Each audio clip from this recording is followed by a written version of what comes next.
Assalamu alaikum. We are starting quantum physics.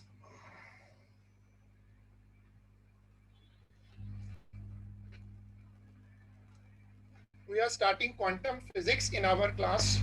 This is our next chapter और ये जो chapter है quantum physics का that is related with actually ये जो quantum physics वाला chapter है ये relate करता है एक different physics को यानी advanced physics कह लें इसको.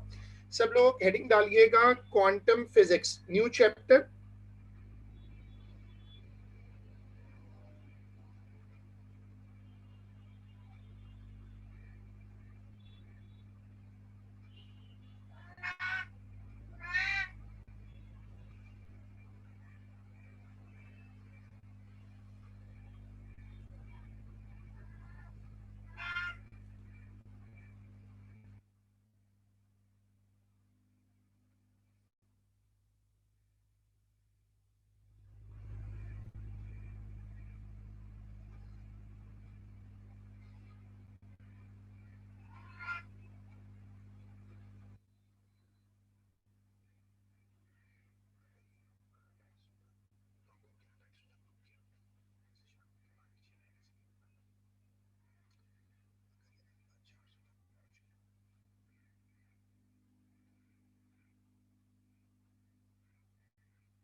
वालेकुम अस्सलाम. ठीक है.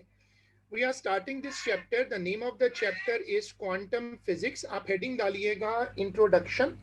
Heading डालिएगा Introduction और उसमें सबसे पहले ये कॉन्सेप्ट कॉपी करिएगा कि फिजिक्स की दो ब्रॉडर ब्रांचेस हैं. एक कहलाती है मॉडर्न फिजिक्स और एक कहलाती है कन्वेंशनल फिजिक्स. जो मॉडर्न फिजिक्स है वो आइंस्टाइन ने डेवलप की थी और जो कन्वेंशनल फिजिक्स है वो डेवलप की थी न्यूटन ने. ये वाली स्क्रीन कॉपी होगी.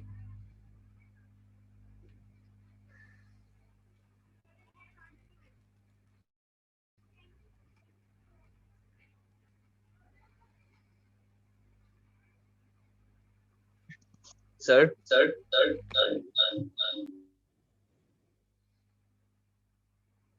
हाँ बोले या उस पे लिख दें, आप चाहे तो चैट पे लिख दें. प्रेजेंट इशू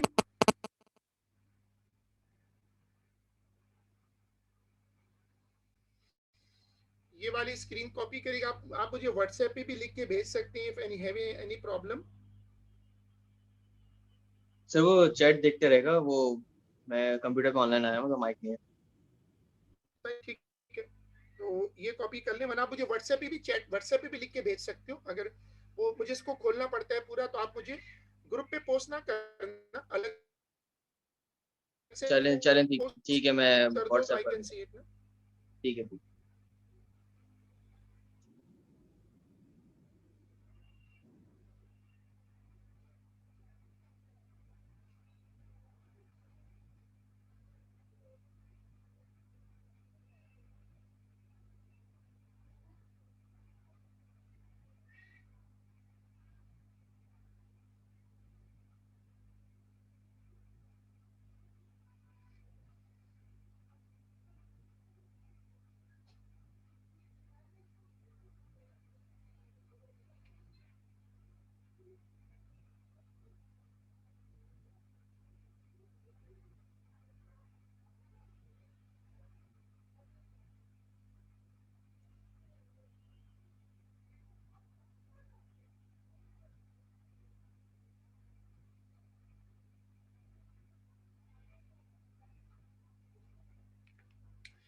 अब जो कन्वेंशनल फिजिक्स बनी है, देखो ये वाली ना, this is called conventional physics. Heading डालिएगा, ये वो फिजिक्स है जो न्यूटन ने डेवलप की थी।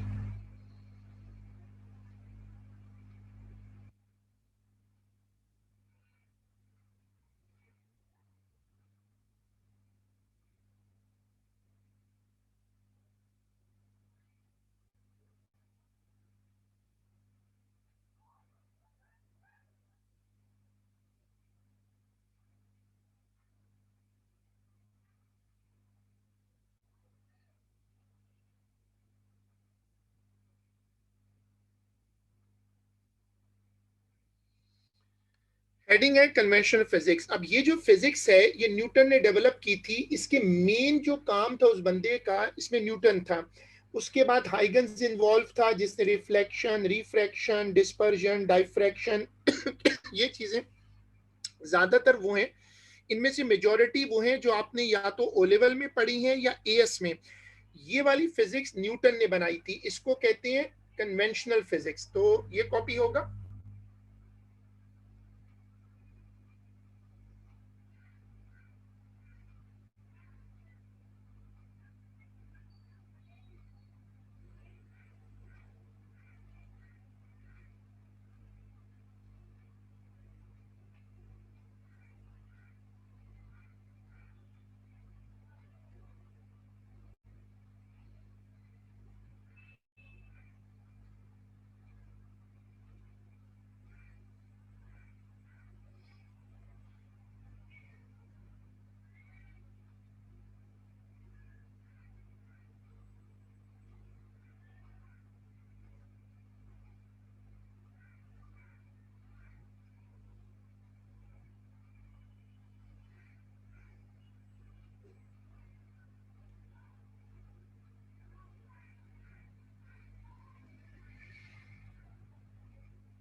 अब ये जो हमने लिस्ट कॉपी की है, ये बेसिकली क्या है, रिफ्लेक्शन और रिफ्रैक्शन आप बोर्ड स्क्रीन पे देख सकते हो।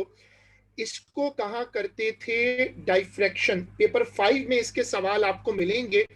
इसको कहते थे इंटरफेरेंस पैटर्न। अब हमने जो, इन्होंने जो वेव्स की प्रॉपर्टीज डेवलप की, जो आपने पिछले साल पढ़ी, उसमें क्या था कि वेव्स में कोई मास नहीं होता, वेव्स में सिर्फ पार्टिकल कैरेक्टर होता है। वेव्स में फ्रीक्वेंसी होती है, वेव्स का वेवलेंथ होता है, एम्पलीट्यूड होता है। Amplitude becomes intensity which turns into energy, v is equal to F lambda. ये वाली स्क्रीन अब कॉपी होगी, प्रॉपर्टीज ऑफ वेव्स, ये उसकी समरी है।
अब जो न्यूटन था उसका ये ख्याल था, न्यूटन का ये ख्याल था कि यूनिवर्स में जितनी चीजें हैं उनके दो फंडामेंटल कैरेक्टर हैं।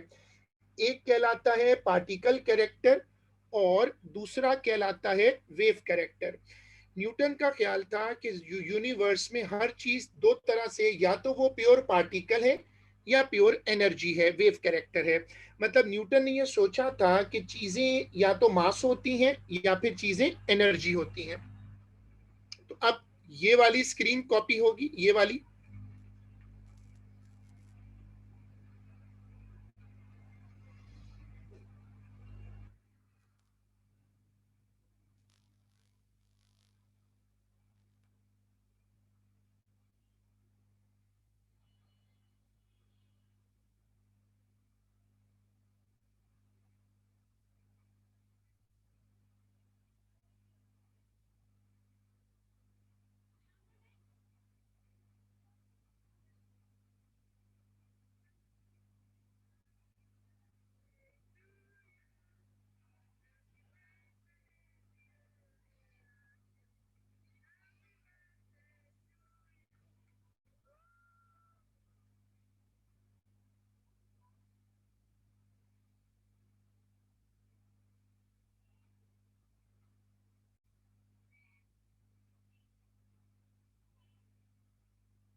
देखो, अब हम जरा कंट्रास्ट करते हैं कि पार्टिकल कैरेक्टर और वेव कैरेक्टर में फर्क क्या होता है फिजिक्स में।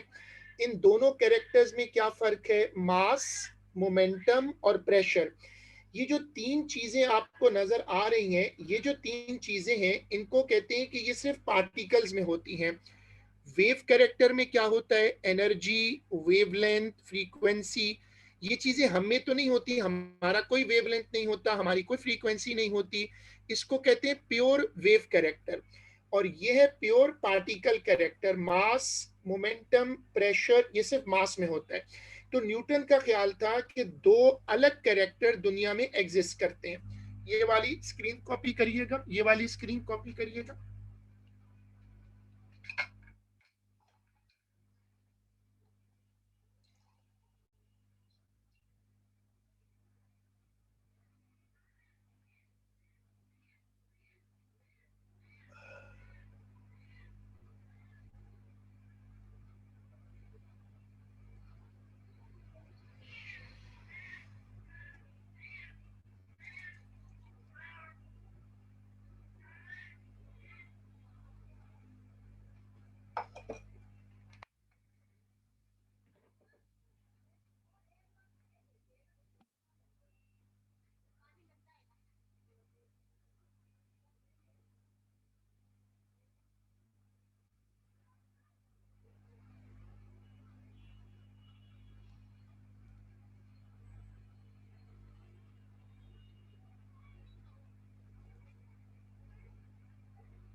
Time is an absolute quantity, mass is an absolute quantity. Newton के जमाने में इनका ख्याल था कि टाइम रिलेटिव नहीं होता, टाइम सबके लिए एक होता है। जो मास होता है वो भी एब्सोल्यूट होता है, मास भी रिलेटिव नहीं होता। तो न्यूटन का ये ख्याल था कि टाइम एब्सोल्यूट होता है, जो मास होता है वो भी एब्सोल्यूट होता है। तो अब ये भी नोट्स में आएगा।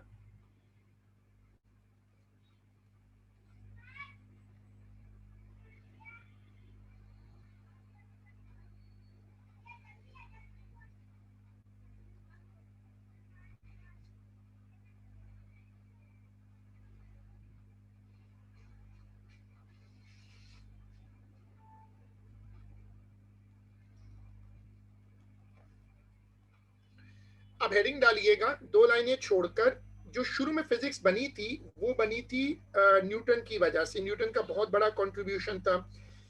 बाद में ये हुआ कि न्यूटन के बाद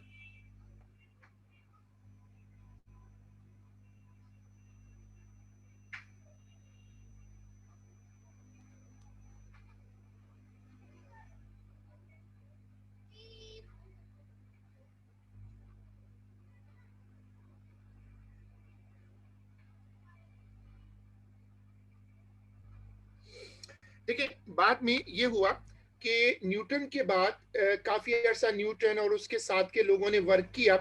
फिर ये हुआ कि जो आइंस्टाइन था उसका कंट्रीब्यूशन आया। आपने बहुत नाम सुना होगा। इस बंदे ने पहला कॉन्सेप्ट ये दिया कि पार्टिकल कैरेक्टर मास कैरेक्टर में चेंज हो सकता है। यानी अगर वैसे आपसे कोई कहे, आपसे पूछे कि यार आपका आपका मोमेंटम कितना है तो आप बता दोगे, लेकिन आपसे कोई पूछे यार आपकी वेवलेंथ क्या है तो आप कहोगे यार ये तो रॉन्ग सा क्वेश्चन लगता है, मेरी वेवलेंथ कैसे हो सकती है, मैं कोई वेव थोड़ी हूं। लेकिन आइंस्टाइन ने कहा कि हर मास में एनर्जी का कैरेक्टर होता है और हर एनर्जी में मास का कैरेक्टर होता है। तो ये वाला पहला मशहूर कॉन्सेप्ट है जो आइंस्टाइन ने डेवलप किया। अब आप इसको कॉपी करिएगा।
अब इस बंदे ने मास टू एनर्जी की एग्जांपल्स उस वक्त तो नहीं थी, बाद में ये हुआ कि इसने प्रिडिक्शंस की, कैलकुलेशन की। न्यूक्लियर वेपन जो होता है, न्यूक्लियर बॉम्ब होता है, वो मास टू एनर्जी कन्वर्जन है। न्यूक्लियर पावर प्लांट होता है, फॉर्मेशन ऑफ अ न्यूक्लियस होता है, फॉर्मेशन ऑफ अ स्टार होता है। इन सब में ये एग्जांपल प्रूव हुई कि आइंस्टाइन सही कह रहा है और मास एनर्जी में और एनर्जी मास में कन्वर्ट हो सकती है। ये वाली स्क्रीन कॉपी करें।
अब concept number 2, nature of light.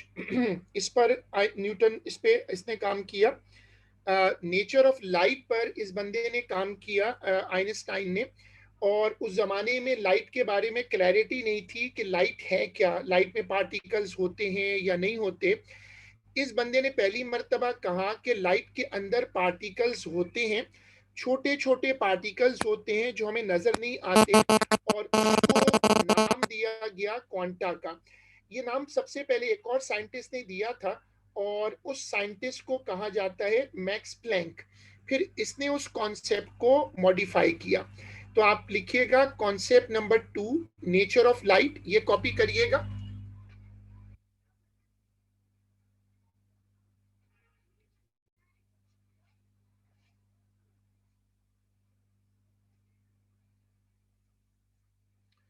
और उसमें लिखिएगा कि लाइट है सम पार्टिकल कैरेक्टर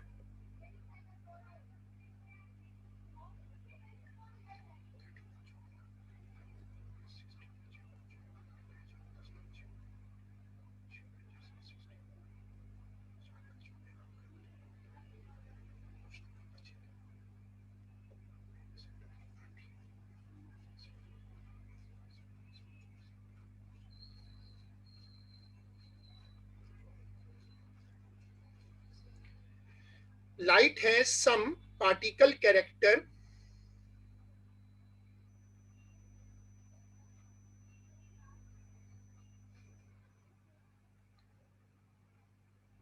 चलो हेडिंग डालिएगा क्वांटा।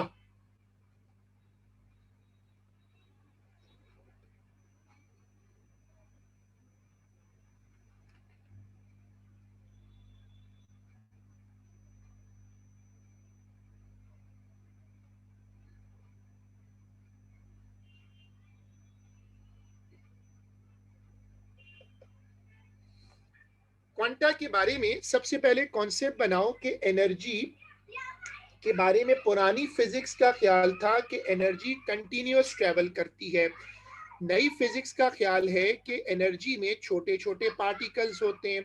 यानी पुरानी जो फिजिक्स है उसका ख्याल था कि एनर्जी ट्रेवल्स कंटिन्यूअसली, और इसको कहते हैं कन्वेंशनल फिजिक्स।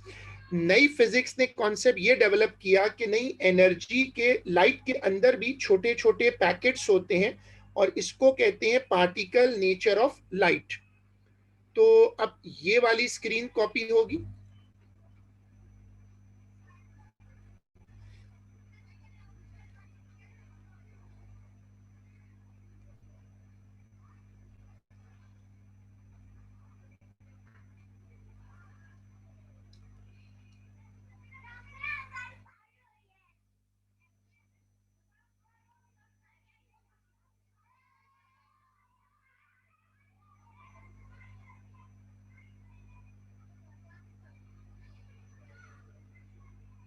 हाँ, बस मैंने इतना बोला था कि लाइट है सम पार्टिकल कैरेक्टर, लाइट है सम पार्टिकल कैरेक्टर, बस इतना बोला था वहां पर।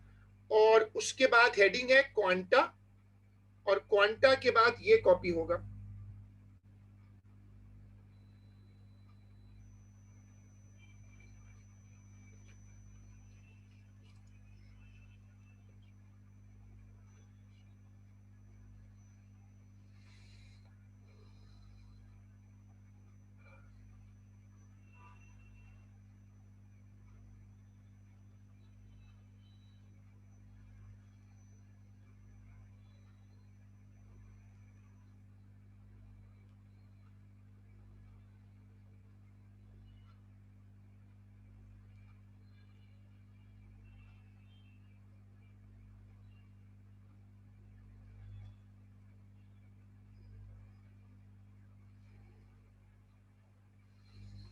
देखिए, वेव नेचर ऑफ लाइट, ये पुरानी थ्योरी है, लाइट कंटिन्यूअस होती है। और नई थ्योरी कहती है कि लाइट के अंदर छोटे छोटे पार्टिकल्स होते हैं, इन पार्टिकल्स को कहा जाता है क्वांटा। ठीक है, तो अब आप ये वाली डायग्राम कॉपी करिएगा।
यहाँ से क्वांटा का कॉन्सेप्ट आया। ये जो आपने देखा ना एक पैकेट बना हुआ है, ये जो एक पैकेट है एनर्जी का, इसका नाम रखा गया quanta.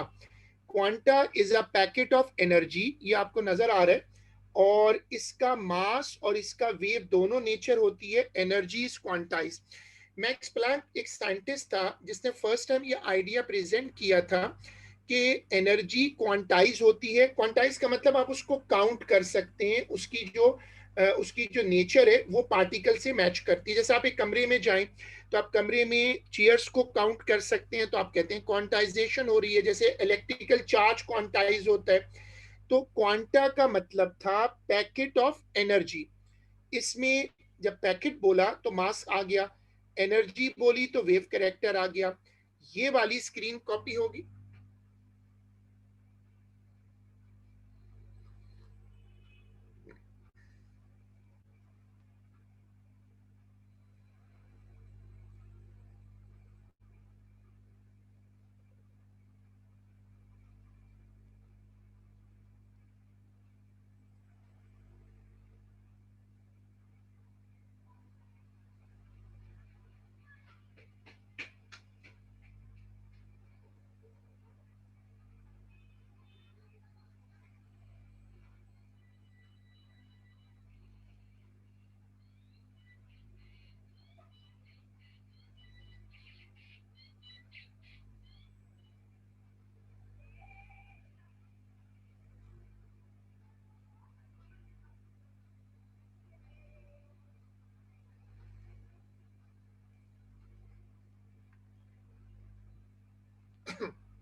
Energy quanta proportional to frequency. Max Planck ने डिस्कवर किया कि energy of a quanta is directly proportional to frequency. जितनी ज्यादा फ्रीक्वेंसी होगी उस इस क्वांटा की एनर्जी उतनी ज्यादा होगी। तो अब आप यहाँ देखिएगा छोटी सी डेरिवेशन है। अगर आप इस प्रोपोर्शनैलिटी को हटाएं तो आएगा प्लैंक कांस्टेंट, उसकी वैल्यू पेपर में दी होती है ये वाली। एनर्जी और फ्रीक्वेंसी को मैंने डायरेक्टली प्रोपोर्शनल दिखाया है। इस फॉर्मूला को मैंने v is equal to F lambda रखा, c is equal to F lambda, F subject बना लिया, एफ को रखा और इसको रीअरेंज कर दिया। अब ये वाली डेरिवेशन कॉपी करिएगा।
अब देखो जरा यहाँ पर कॉन्सेप्ट बनाओ, energy transferred by a wave. दो कॉन्सेप्ट हैं जो हमारी फिजिक्स में चलते हैं, energy transferred by a wave. एक कहलाता है कन्वेंशनल फिजिक्स का कॉन्सेप्ट। पुरानी फिजिक्स का ख्याल है कि जो एम्पलीट्यूड होता है वो इंटेंसिटी बनाता है। पुरानी फिजिक्स का ख्याल है कि जो एम्पलीट्यूड है ना, amplitude amplitude makes the intensity. नई फिजिक्स कहती है कि नई फ्रीक्वेंसी से भी फर्क पड़ता है। फ्रीक्वेंसी क्या होती है? जैसे कलर है ना, आपको ग्रीन दिखता है, रेड दिखता है, ये फ्रीक्वेंसी है। Frequency belongs to colour and intensity belongs to amplitude. तो पुरानी फिजिक्स का ख्याल था जैसे आप समंदर पे खड़े हो, एक बड़ी वेव आई, ऊंची वेव, उसका एम्पलीट्यूड ज्यादा होगा तो वो ज्यादा एनर्जी ट्रांसफर करेगी।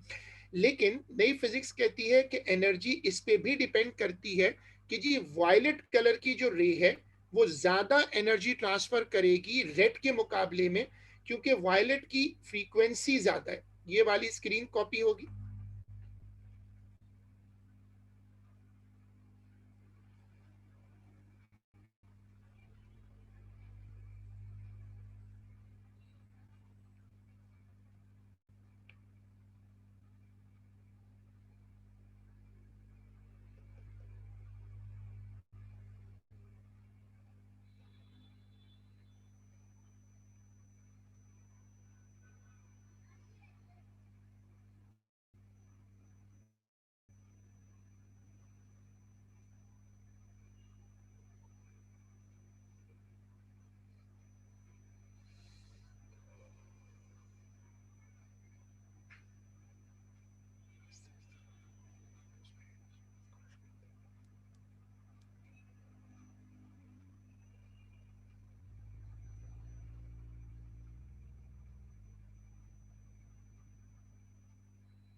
देखो अब जरा कॉन्सेप्ट बनाओ, ये तुम्हारी ओरिजिनल वेव है।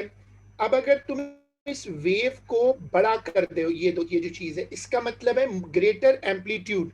और अगर तुम इस वेव को श्रिंक कर दो, एम्पलीट्यूड वही रखो बट साइकिल बढ़ा दो, तो उसका मतलब है ग्रेटर फ्रीक्वेंसी। दोनों में एनर्जी बढ़ेगी। ये पुरानी फिजिक्स है ये वाली, और ये जो है वो नई फिजिक्स है। तो अब ये वाली स्क्रीन कॉपी होगी।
देखो अब जरा फॉर्मूलाज देखो, ग्रेटर ब्राइटनेस मोर इंटेंसिटी। अब जैसे आप स्क्रीन के सामने बैठे हुए हो, अगर आप स्क्रीन की ब्राइटनेस बढ़ा दो तो इसको फिजिक्स कहती है greater intensity. Intensity is equal to power upon area, intensity is equal to energy upon area into time, और intensity is proportional to amplitude square. ये आपने पढ़ा हुआ है तीनों फॉर्मूलाज एएस फिजिक्स में। अब ये कॉपी होगा, ये है कन्वेंशनल फिजिक्स।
देखिए, energy gamma rays of energy of gamma rays is greater than energy of infrared ray, E is proportional to F. ये कहलाता है modern physics.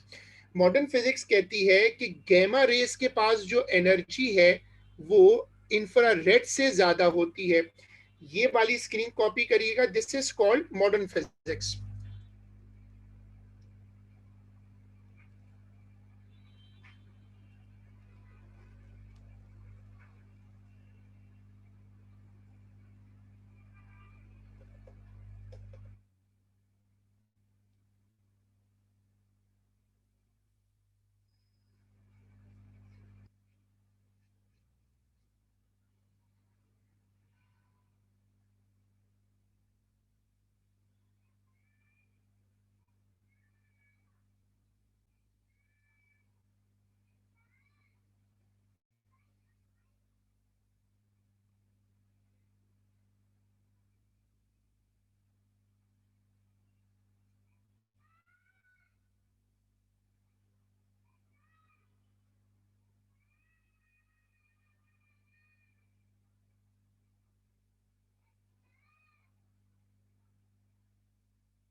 Gamma ray photon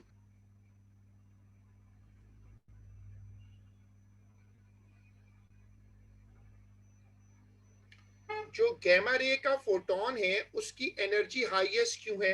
क्योंकि उसकी जो फ्रीक्वेंसी है वो हाईएस्ट है। अब ये वाली स्क्रीन कॉपी करिएगा।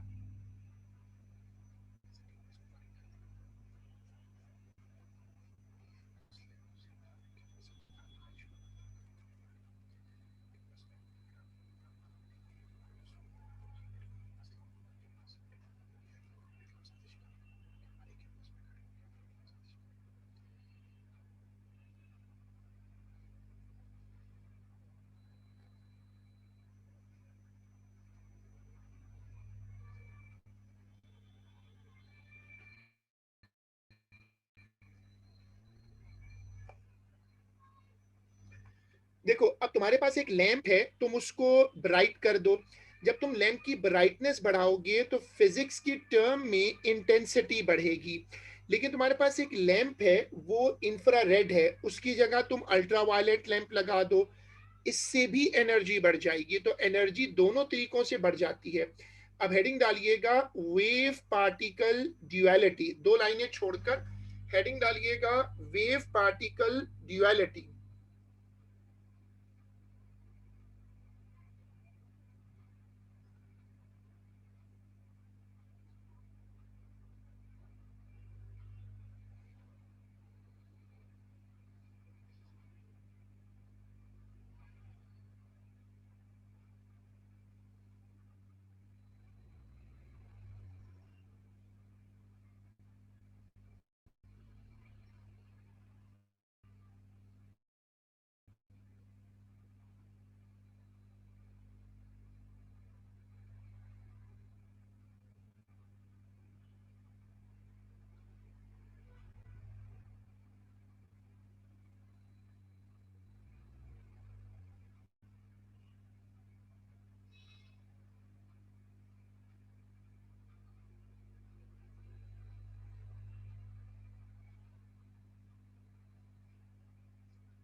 देखो ऊपर जो आपको दिख रहा है ये पार्टिकल है, और जो नीचे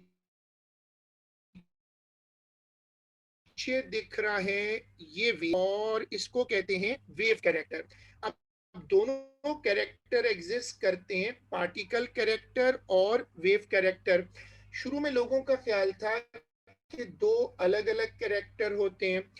आइंस्टाइन ने प्रूफ किया कि तमाम चीजों में दोनों कैरेक्टर्स पाए जाते हैं, यानी पार्टिकल कैरेक्टर और वेव कैरेक्टर एक दूसरे में तब्दील हो जाते हैं, एक्सचेंज होते हैं।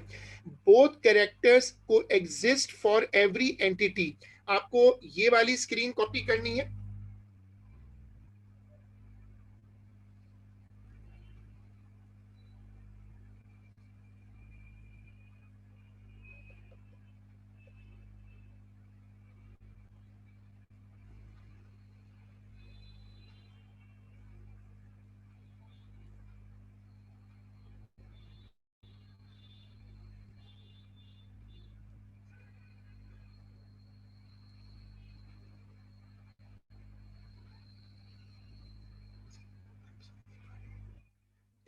देखिएगा every particle has some wave character,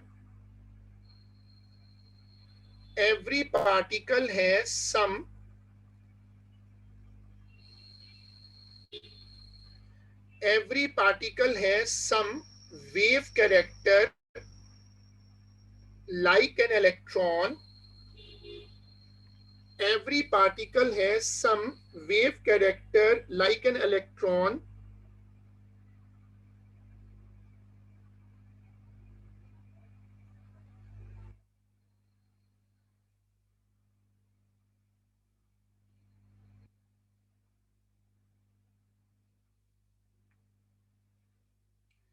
Every particle has some wave character like an electron,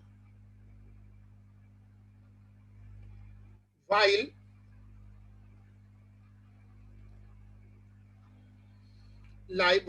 every wave,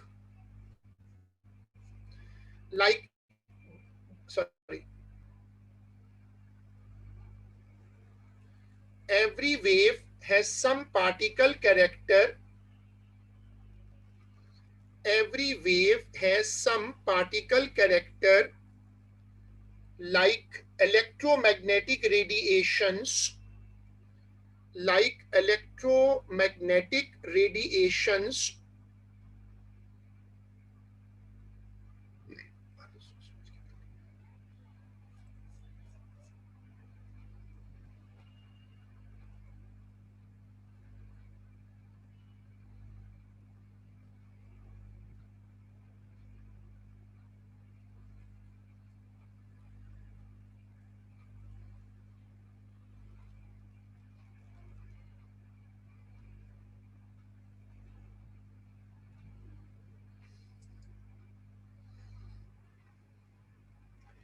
चलो हेडिंग डाल दो फोटोन, हेडिंग डाल दीजिएगा 2 लाइनें छोड़ के फोटोन।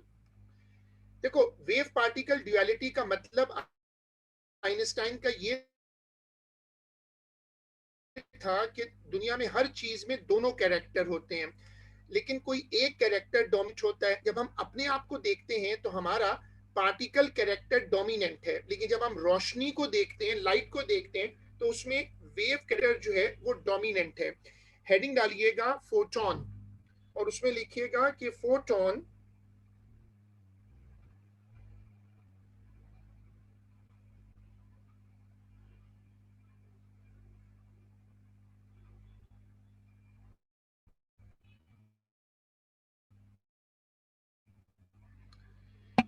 हेडिंग डालिएगा फोटोन, उसमें लिखिएगा इट इज अ मॉडिफाई, इसको देखो लिखिएगा, ये वाली स्क्रीन कॉपी करिएगा, फोटोन की हेडिंग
देखो इसका मतलब क्या है, इसका मतलब है कि क्वांटा का मॉडिफाइड नाम है photon. Photon is a modified name, photon is a modified name for quanta. ये हो गया. अब photon is a quantum of electromagnetic radiation. ये डेफिनेशन कॉपी कर ले, फिर आज का काम खत्म है. डेफिनेशन कॉपी कर ले.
चले फिर आज का काम यहाँ खत्म है, इसको फिर इंशाल्लाह अगली क्लास में कंटिन्यू करेंगे. अल्लाह हाफिज.